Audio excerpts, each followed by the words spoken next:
Haleluya, puji Tuhan, salam sejahtera Bapak Ibu Saudara-saudari, keluarga GPD LSAD Magelang.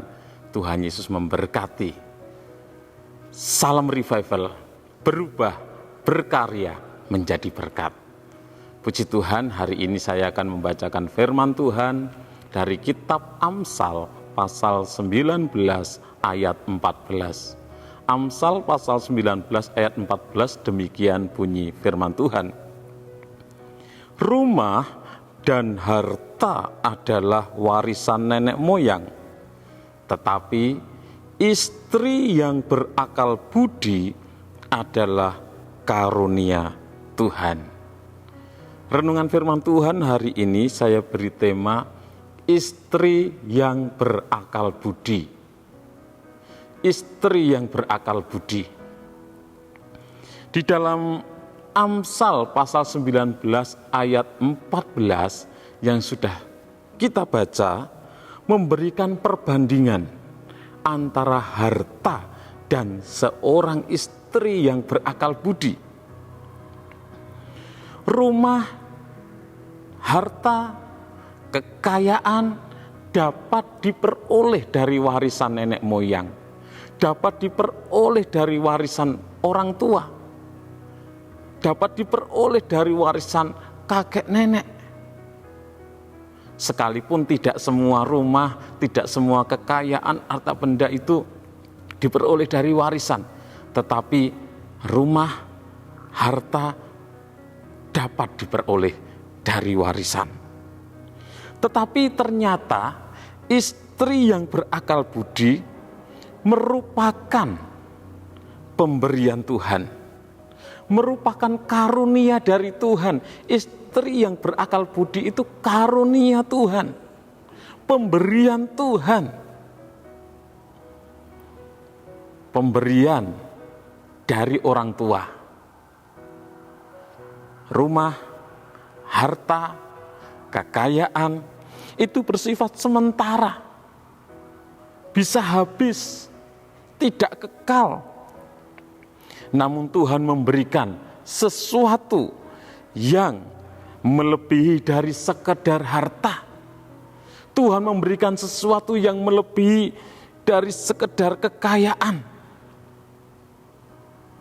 Sebab pemberian Tuhan ini atau anugerah Tuhan ini dapat memberikan kebahagiaan, dapat memberikan keharmonisan dalam keluarga, dapat mengajarkan nilai-nilai kehidupan bagi anak cucunya, dan tentunya keteladanannya juga turun-temurun bagi anak-anaknya, yaitu istri yang berakal budi. Istri yang berakal budi lebih dari warisan. Ketika kita mendapatkan istri yang berakal budi, itu pemberian Tuhan, karunia Tuhan, itu lebih dari harta warisan, lebih dari rumah warisan.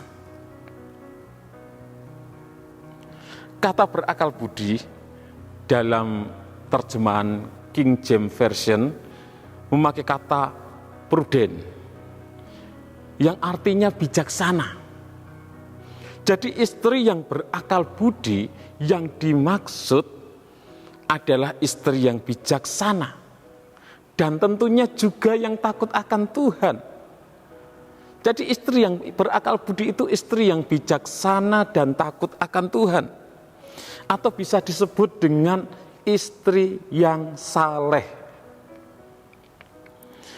Berakal budi atau bijaksana jauh lebih penting. Jadi berakal budi atau bijaksana itu lebih penting daripada sekedar penampilan fisik.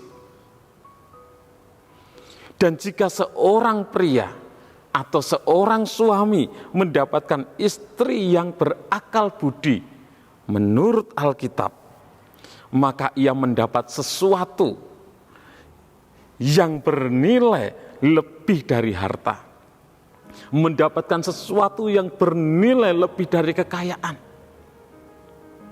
Ketika seorang suami mendapatkan istri yang berakal budi, dia mendapatkan sesuatu yang nilainya lebih dari kekayaan, nilainya lebih dari harta.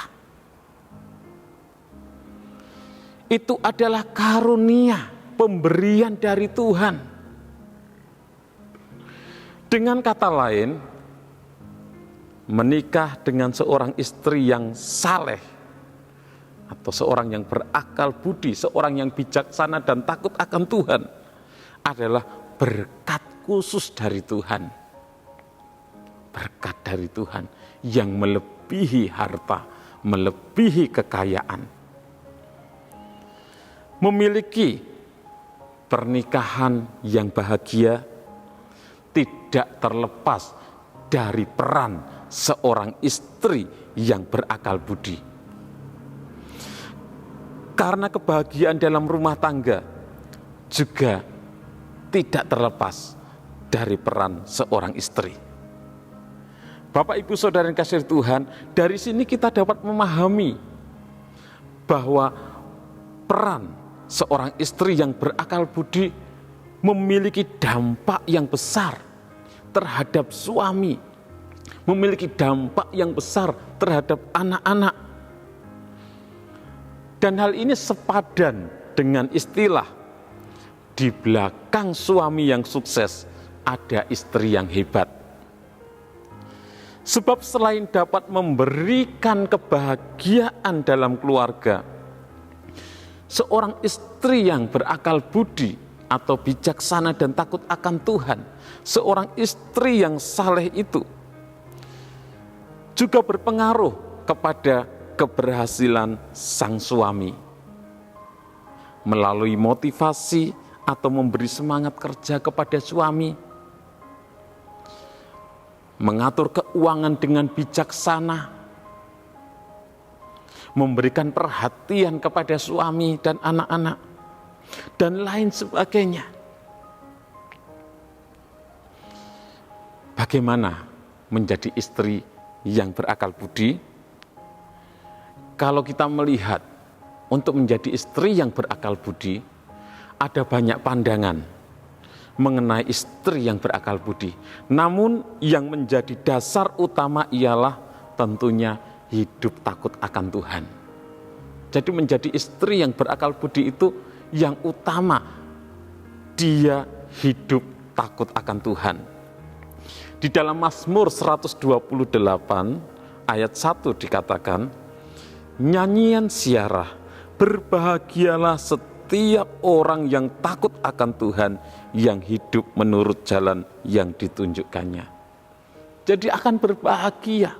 Seorang yang hidup takut akan Tuhan itu akan berbahagia dan membawa kebahagiaan bagi keluarganya. Seorang istri yang hidup takut akan Tuhan, dia akan berbahagia, dia akan berdampak membawa kebahagiaan bagi suami, bagi anak-anak. Seorang istri yang takut akan Tuhan, tentu ia dapat menahan perkataan yang memicu pertengkaran, dan juga hatinya selalu dijaga agar hatinya selalu menyenangkan hati Tuhan, hidupnya selalu menyenangkan hati Tuhan. Di dalam Amsal 27 ayat 15 dikatakan, seorang istri yang suka bertengkar serupa dengan tiris yang tidak henti-hentinya menitik pada waktu hujan. Juga Amsal 19 ayat 13b.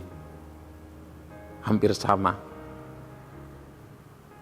Jadi seorang istri yang berakal budi, dia takut akan Tuhan, dia akan menjaga perkataannya sehingga tidak menimbulkan pertengkaran.